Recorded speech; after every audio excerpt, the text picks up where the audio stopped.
In this lesson, we'll learn about the .NET framework, about namespaces, and about importing a namespace into your project. Additionally, I'll show you how to create your own namespaces and how to change the default namespace for the project that you're working with. To illustrate some of the concepts, I'm going to create a new project.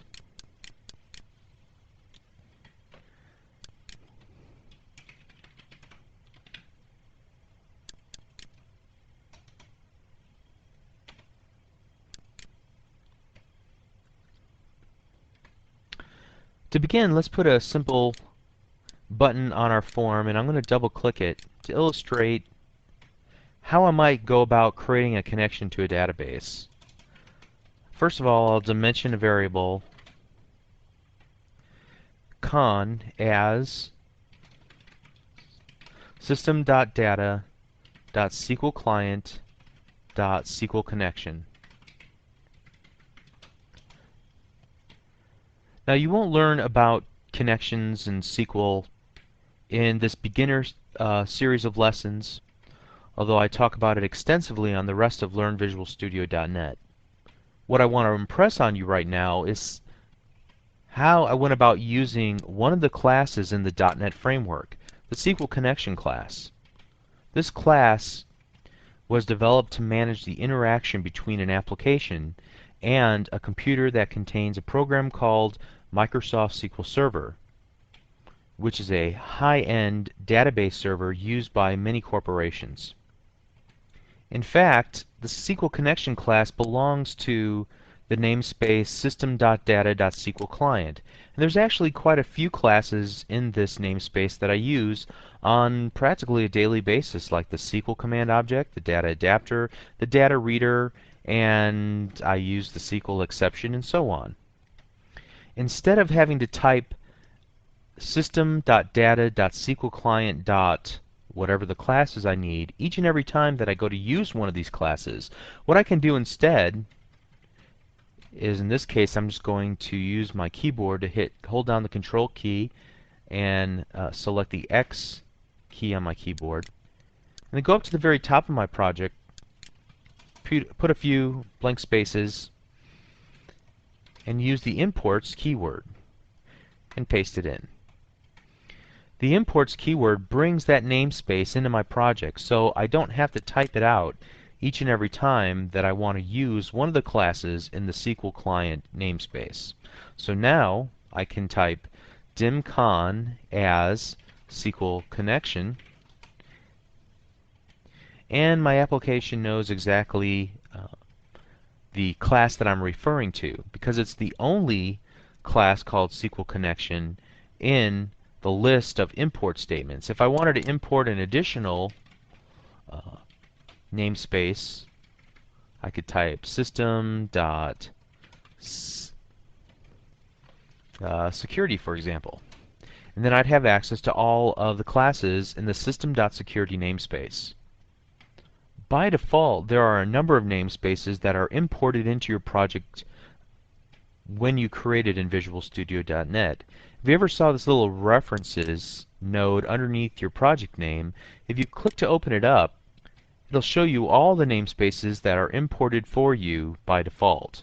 And each different type of project, whether it be a web form project or a web services project, will have a number of namespaces that are included based on the usual functionality that developers try to achieve by creating that type of project. As you'll notice, system.windows.forms is automatically referenced within our application. Therefore, we have access to all of the classes in the system.windows.forms namespace, just as if we would have typed it in an import statement at the top of our code. In the lesson text, I talked about your own namespaces, and by default, your projects do have namespaces.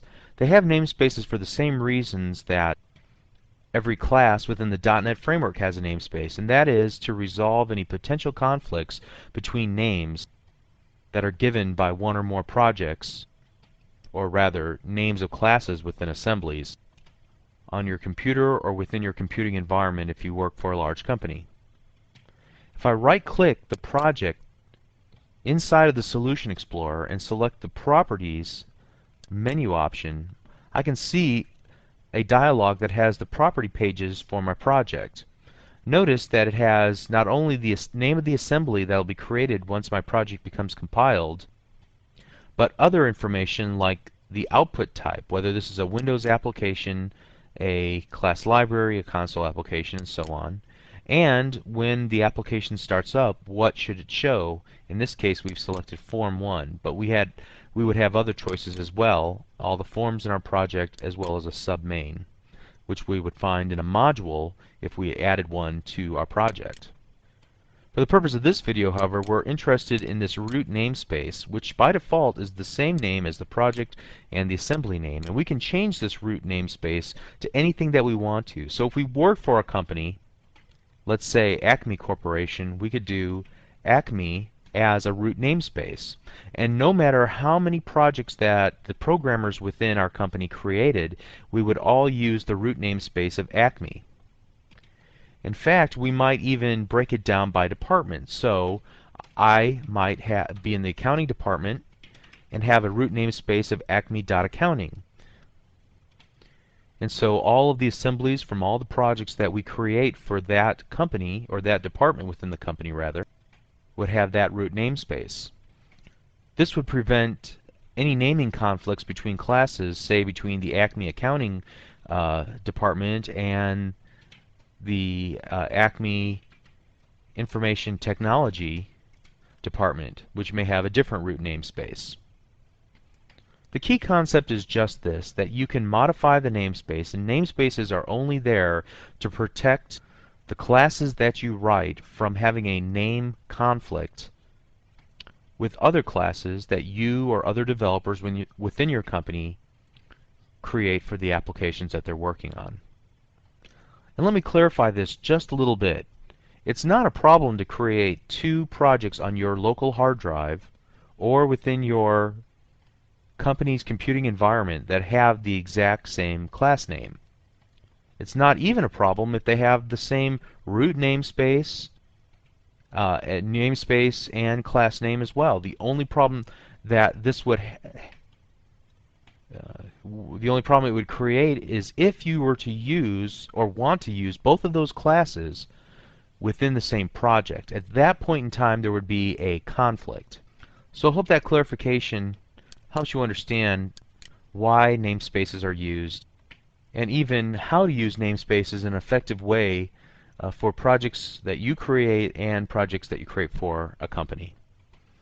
Additionally, you can create namespaces by using the namespaces or the namespace syntax. So here we go, namespace Acme. And we'd want to paste the end namespace at the very end of all of our code. So now our public class Form 1 is actually in the Acme namespace. We could create another class right here,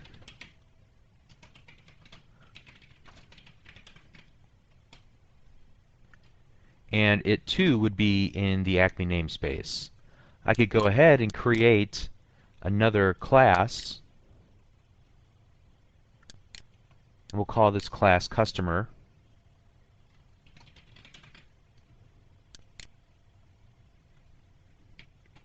And my question to you would be this: will there be a naming conflict between this customer class and this customer class? And the answer is no, and that's because the fully qualified name is lesson15.acme.customer, whereas this customer class, its fully qualified name is lesson15.customer, because we haven't embedded it in the Acme namespace. Let me do one more thing, just to play devil's advocate here for a moment. Let's add another namespace, and we'll put the Acme namespace here as well. Now let's cut and paste this customer class inside. What do you think will happen? Well, we get a blue squiggly line, and it says that the class customer and class customer declared in form1.vb conflict in namespace Acme. So in this case, even though we have two different files, we've placed both of our classes called customer in the same namespace using our namespace designation here, and therefore there's a naming conflict, and .NET doesn't allow us to do that. As a side note, that illustrates another way that namespaces are kind of neat. Even though you have separate files, you can group classes and forms and other resources for your project using namespaces, even if they're in different physical files on your hard drive. My admonition to you would be not to worry too much about namespaces.